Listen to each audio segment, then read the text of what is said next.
Pick up the story with Jacob coming back to the land of Israel with all of his wives, all of his children, and a whole bunch of property.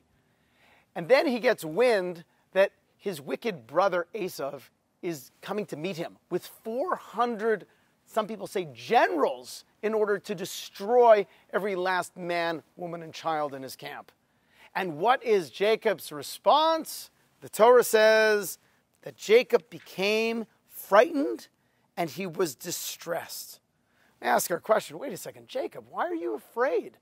You know that a little earlier, a couple of parshas ago, we read that God spoke to Jacob, "Behold, I am with you.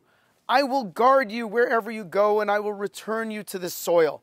For I, God, will not forsake you, Jacob, until I have done all that I've spoken about to you." In other words, God promised Jacob that he would come back, and he would come back okay. So Jacob, what are you worried about? You got God on your side. The rabbis explained that what Jacob was thinking was, you know what? Maybe when I got that promise from God, that was right after I left my parents' household. I'm living around Isaac and Rebekah. I was around righteous people. But for the last 20 years, I've been living with the wicked Laban. Maybe my deeds have been reduced. Maybe I'm doing sins I don't even know I'm doing. Who knows how I've been affected? It's kind of like when you're driving along the parkway and you see in your rearview mirror there's a police car following you.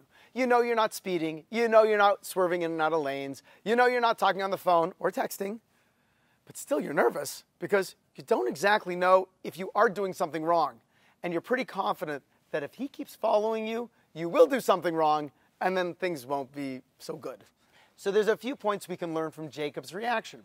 The first point is to realize that divine blessing and protection, something which we all want and we all need, is largely dependent upon our commitment to doing what God wants us to do. This is a relationship with the Almighty.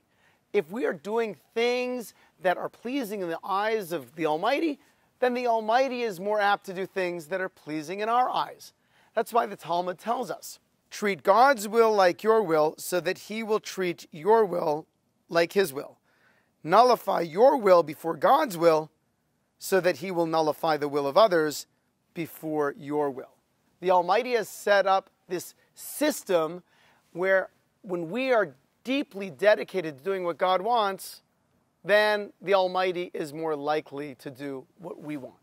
The next point that we can learn from Jacob is something that, again, we learn in the Talmud. Don't believe in yourself to the day you die. We don't always know if we are doing the right thing.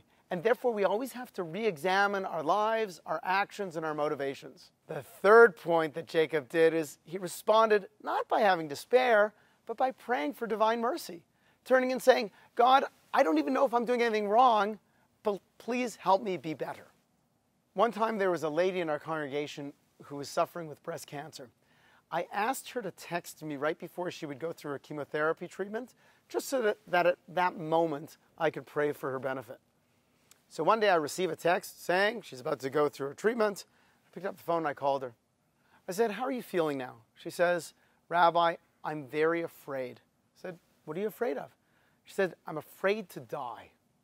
I told her, listen, being afraid to die is very legitimate. But you know, there's one thing that's you should be even more afraid of. Do you know what that is? She said, no. I said, even more than being afraid to die, everyone should be afraid to live a less than meaningful life. You live a very meaningful life. You have a husband, you have children, you're dedicated to doing mitzvahs, doing the divine will, being part of the community and helping others. I really don't think you have anything to worry about. Reflecting on the lessons we learned from Jacob's fear can be so beneficial to us.